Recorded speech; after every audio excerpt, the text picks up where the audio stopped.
কারণটা হলো আপনারা জানেন এই দেশের 95% মানুষ কোটা সংস্কার আন্দোলনে অংশগ্রহণ করছে, কিন্তু এই হেডমাস্টার সবসময় কোটা সংস্কারের বিপক্ষে অবস্থান করছে, এই আন্দোলন করছে। তো আমরা এই অযোগ্য মূর্খ অথর্ব একটা হেডমাস্টার আমরা চাই না। এই স্কুলে বর্তমান পড়াশোনার মতো কোনো পরিবেশ নাই। প্রত্যেকটা স্টুডেন্ট 10টা সাড়ে 10টা বাজলে স্কুল থেকে চলে যায়। আমরা শিক্ষকদের সাথে কথা বলছি, শিক্ষকরা বলছে আমাদের বেতন দেয় না, আমরা কীভাবে ক্লাস নেব? এই অযোগ্য একটা হেডমাস্টার, তো সমাজ করে একটা হেডমাস্টার আওয়ামী লীগের একটা স্বৈর শাসকের ভিতরে আছে। উনি সবসময় রাজনীতি নিয়ে ব্যস্ত থাকে। পড়াশোনার যে একটা দরকার স্কুলে, সেই ব্যবস্থা তার মধ্যে নাই। এর জন্য আমরা হেডমাস্টারের পদত্যাগ চাই। আমরা চাই স্কুলটা যারা পরিচালনা করতে পারবো, ভালো একটা যোগ্য হেডমাস্টার এখানে অবস্থান করুক। যোগ্য জায়গায় যদি আসলে অযোগ্য লোক দেওয়া হয়, যে অবস্থাটা দাঁড়ায় ঠিক সেই অবস্থাটা এখানে দাঁড়াইছে। অযোগ্য একটা হেডমাস্টারের আন্ডারে এত বড় একটা প্রতিষ্ঠান চলতে পারে না। আমরা এলাকার মানুষ হিসেবে পদত্যাগ চাই।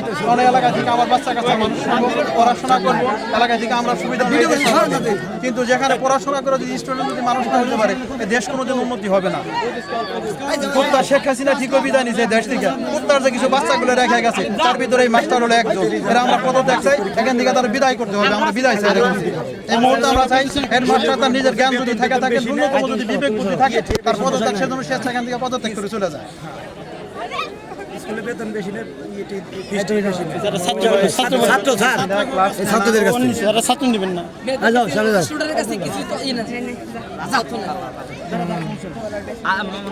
আগে তোমার নাম বলবা, তারপরে কেন মানে